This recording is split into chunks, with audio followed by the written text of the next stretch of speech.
Hello guys, good morning everyone.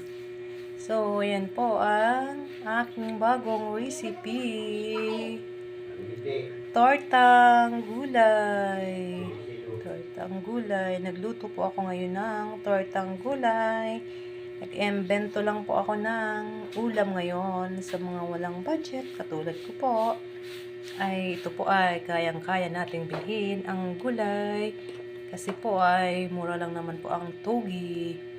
So guys, gawin nyo na po ito. Tortang togi.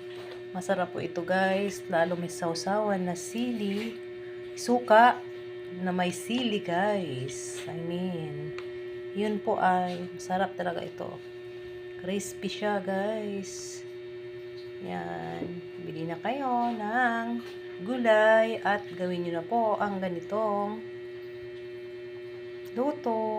Torta nyo po ang tugi. Mura lang po. Bili kayo ng egg, lagyan nyo ng sibuyas, bawang, paminta, magic sarap. Kaya na po kung ano po ang gusto nyo ihalo pang ibang gulay, pwede po guys.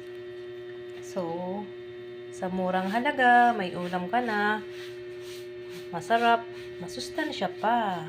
Saan ka pa? So, bili ni kayo guys ng gulay at gawin nyo na ang ganitong lutong ulam. Masustansya, masarap pa guys. So, tara, kain po tayo guys. So, thank you for watching guys. Salamat po sa inyong lahat.